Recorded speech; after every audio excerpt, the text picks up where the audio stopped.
How could the Democratic Unionists, a tiny party in the context of British politics, afford to buy hugely expensive ads in Northern English newspapers? Why were voters in Sunderland seeing stories on Facebook about Turkey joining the European Union? Who was paying for all this? My colleagues and I would spend much of the next 3 years asking such questions. We found answers, but rarely those we had expected.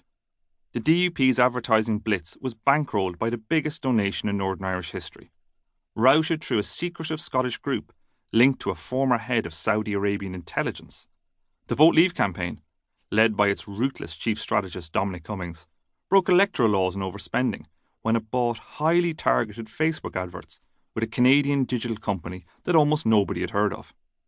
Aaron Banks, an insurance broker with interests in gold mines and a sprawling business empire registered in tax havens around the world, had become the biggest campaign donor in British electoral history.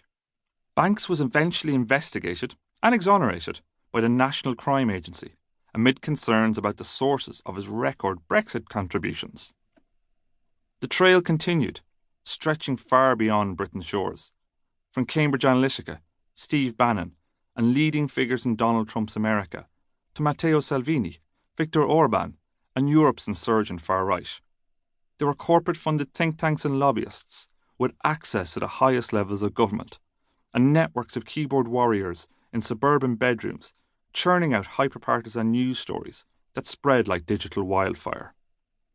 The more we uncovered, the more we became aware of serious concerns about central aspects of how democracy is supposed to function. Some of what we saw was illegal. Even more alarmingly, much of it was not. Dark money is an American phrase for an increasingly global phenomenon, funds from unknown sources that influence our politics. This money gets into the political system in an increasing variety of ways, from loopholes in election law and online campaign fundraising, through to anonymously funded, agenda-setting pressure groups. In her authoritative book on election finance, Dark Money, American journalist Jane Meyer outlines how US democracy was effectively bought by a cadre of the super-rich and their surrogates, often through faceless political action committees, so-called super PACs, that can spend limitless amounts of money. The sums involved in American political funding are enormous. The Koch brothers, David and Charles, co-owners of the second largest private company in the United States, with strong interests in coal and petroleum, spent more than $1.5 billion on Republican political causes until David's death in 2019. The pair bankrolled countless conservative think tanks and politicians.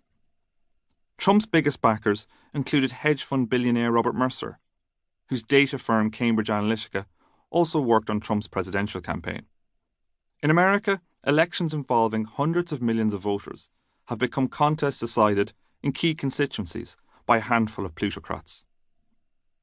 In Britain, money has long played a determining role in politics.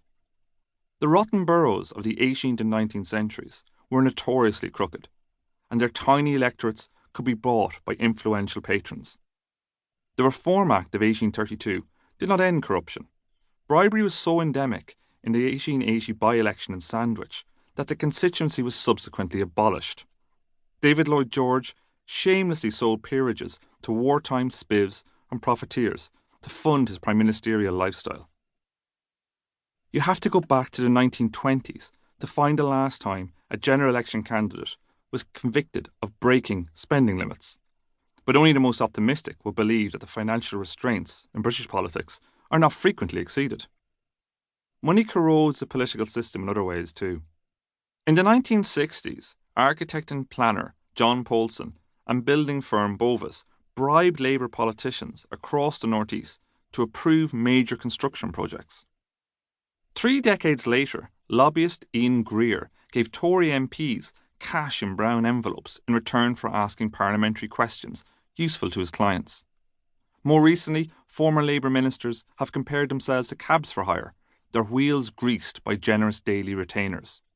When the MP's expenses scandal broke in 2009, it revealed that parliamentarians had been claiming for everything from cleaning a moat on their country estate to mortgages on expensive second homes. Public trust in politics has never really recovered since.